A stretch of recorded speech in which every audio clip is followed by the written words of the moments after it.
Yo, YouTube, what's up with your boy, Sports and Fitness Rants? I'm back, guys. Click that like button. Subscribe to my channel. What's up, guys? Welcome back, man. I got another great video for you guys again this morning, man. Got more information. Hit you guys with the facts, all right? So in this video, I want to talk real quickly. I'll try to make it brief, guys. I know I ramble on and my videos go a little long. I know that. Stick with my videos, guys. I'm telling you, I have good information in these videos, man. All right? Trust me. Hang in there, listen to my videos. But in this video, I want to talk about something that I'm always hearing on social media as it pertains to Michael Jordan, the Chicago Bulls, and the dynasty and the greatness of Michael Jordan. And this is one thing I hear is that Michael Jordan, the Chicago Bulls, were always the favorites. You'll hear a lot of times people say that, especially the LeBron fans, because they're trying to somehow justify LeBron's losses in the finals. So they'll say things like, well, LeBron wasn't favored in, the finals that he played in. He wasn't supposed to win this. Or they'll tell you that Michael Jordan was always favored, which is the reason why he was always winning. And to me, that doesn't make any sense. It doesn't add up. And in this video, I'm going to go over the facts that Michael Jordan Chicago Bulls were not always the favorite, but more importantly, being the favorite does not necessarily guarantee you anything as it pertains to the NBA and winning championships and things like that. And we'll also go over what is being the quote-unquote favorite mean. Like, what does that even mean? So when we think about Michael Jordan Chicago Bulls, right, winning 6 championships in the 90s, right, 2 3-peats, like I said, people are now trying to downplay Michael Jordan's 6-0 record in the finals. They're trying to gloss over his 2 3-peats. And they're doing this to try to downplay his greatness, to try to uplift other players, mainly LeBron James. That's what this comes down to, guys. They're making up lies about Michael Jordan's career. And like I said, they're trying to gloss over the 2 3-peats, the 6-0, because they really have nothing to combat that in a debate. You can't argue with that, right? You can't argue with excellence. But one tactic that I've seen used many, many times is this tactic or this notion that Michael Jordan and the Chicago Bulls were always the favorite. And that was the reason why they always won. And somehow being the favorite implies that you will win the series or win the championship, when we all know that is not true. Now, when we think about players winning championships and we think about being the favorite, that's often goes hand in hand with having home court advantage, right? Oftentimes when a team has quote-unquote home court or they're the higher seed, then they're expected to win, right? They are the so-called, the quote-unquote favorites. And how that relates to Michael Jordan and his Chicago Bulls. Michael Jordan, I believe, is 24-0 in the NBA playoffs when he has home court advantage. Meaning, whenever Michael Jordan was the quote-unquote favorite, right, whenever he had home court advantage, he never lost. Michael Jordan is the only all-time great legend, MVP caliber winner that can say that. LeBron James has lost as the favorite when he had home court. Magic Johnson has lost when he had home court as the quote-unquote favorite. Larry Bird has lost with home court. Kareem Abdul-Jabbar, Oscar Robertson, Bill Russell, Will Chamberlain, Hakeem Olajuwon, Tim Duncan, Shaquille O'Neal, Kobe Bryant. All of these people have lost while they had home court advantage, being considered the quote-unquote favorite. They've all lost. Michael Jordan's the only player that never lost having a quote-unquote advantage, having home court. So when we think about being the favorite, how that relates to being the quote-unquote favorite in a series, we have to first think about what does that mean and who's saying it.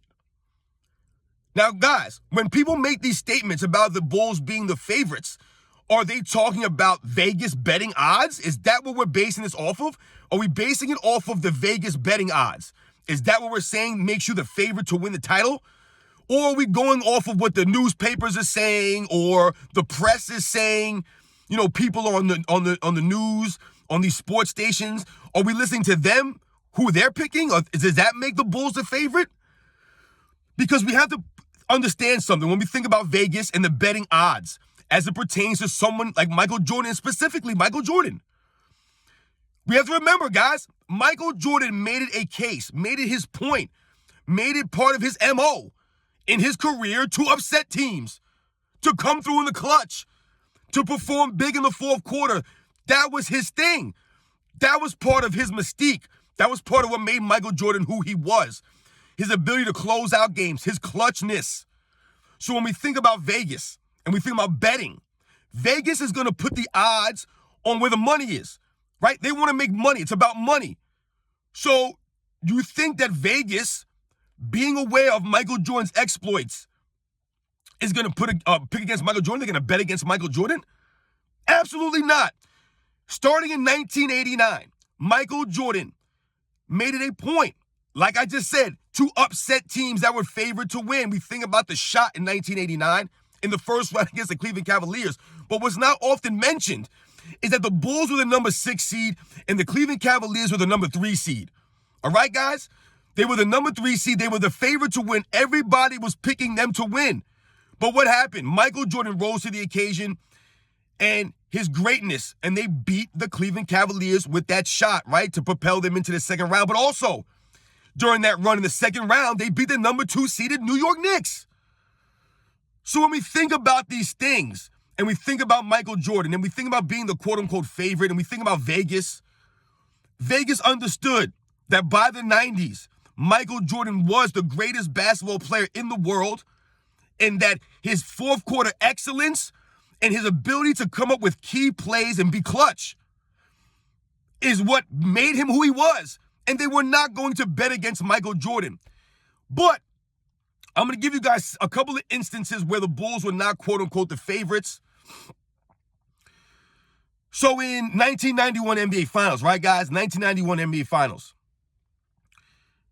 The Chicago Bulls, that was their first NBA Finals, and they were going up against the legendary Los Angeles Lakers, led by two-time MVP winner Magic Johnson. He was a back-to-back MVP winner those 2 previous seasons, and that season he finished runner-up to Michael Jordan MVP voting. And a lot of people were trying to make it seem as if 91 Lakers weren't that good of a team and blah, blah, blah.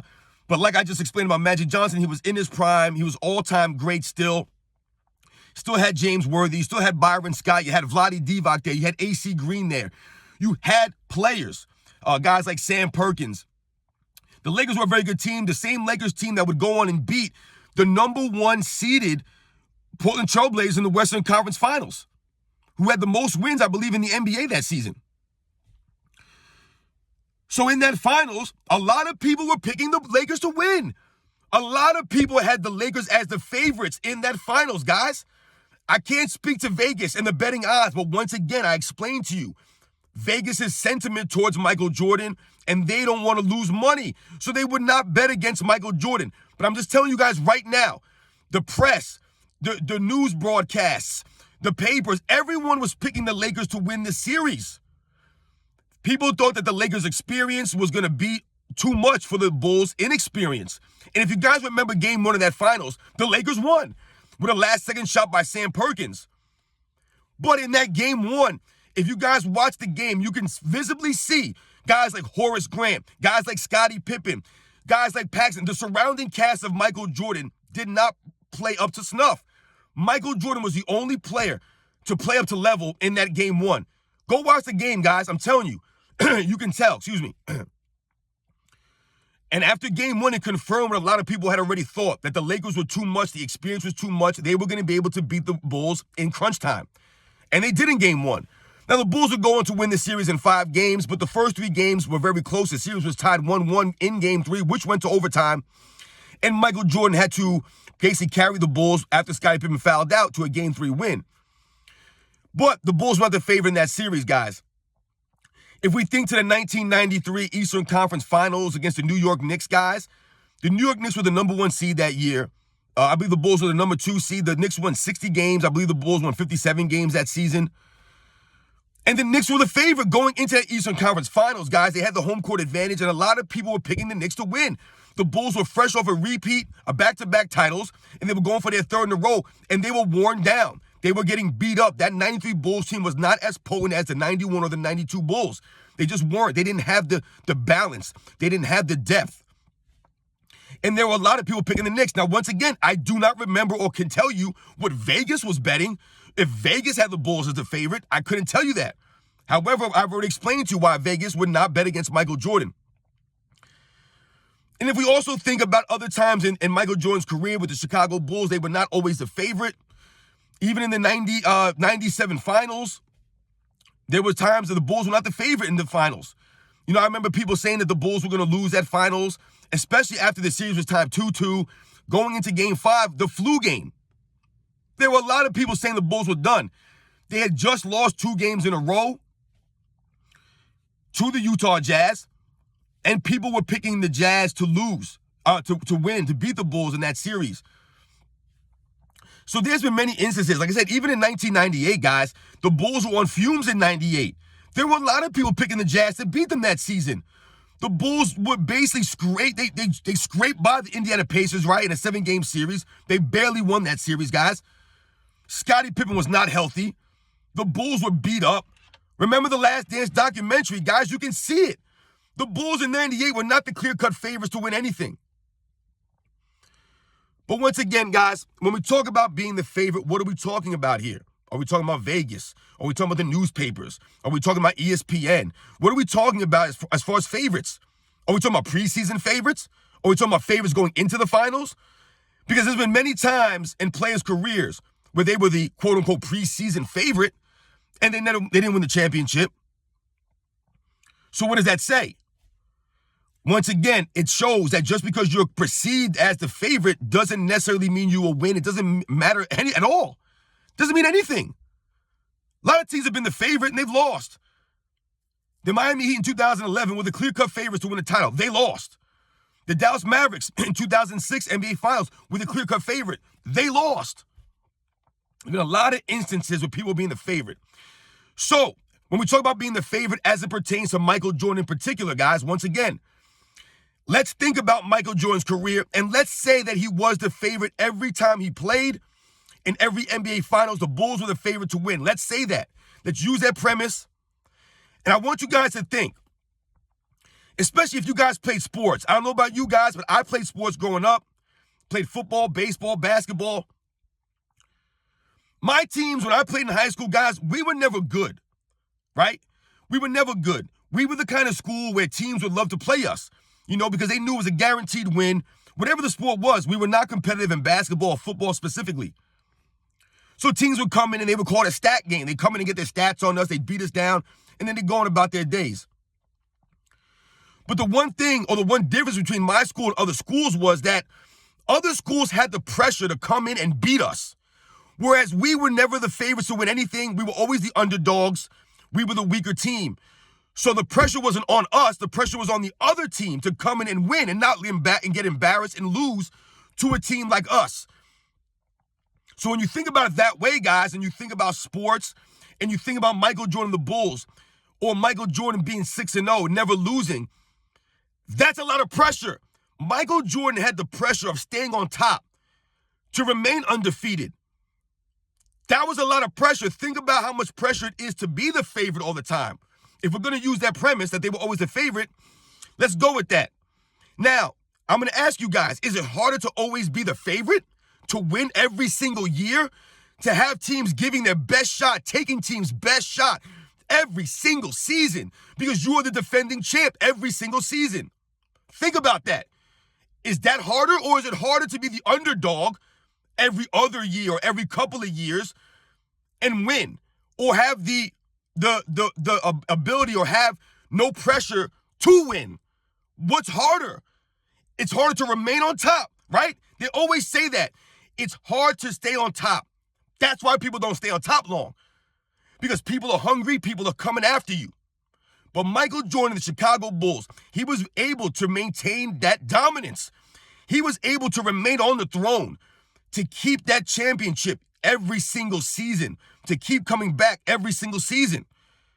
No matter if he was the favorite or not.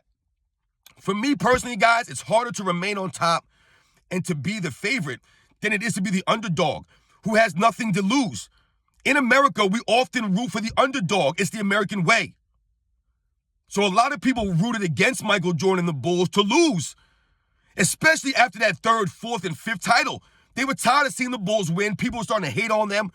They wanted to see them lose, but they didn't lose. And that goes to Michael Jordan's greatness. It doesn't take away from it. You can't sit there and say that Michael Jordan is not as great as he was, or he was 6-0 because he was the favorite. That literally makes no sense. To me, it's the complete opposite. It's harder to remain on top and stay on top, to stay undefeated, right? Think about that, guys. It's not easy to stay on top. That's why you don't see a lot of three-peats or back-to-back champions. It's not easy.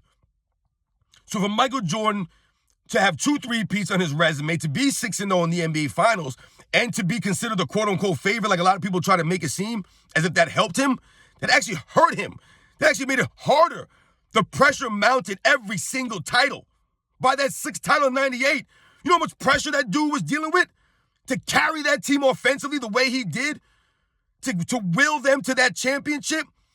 Once again, that goes towards Michael Jordan's greatness, doesn't take away from it. So when people try to say that the Michael Jordan Chicago Bulls were always a favorite, to somehow discredit him winning so much, doesn't make any sense, guys, right? I've given you guys the facts, and we all know if you play sports, it's harder to remain on top than it is to be the underdog all the time, guys.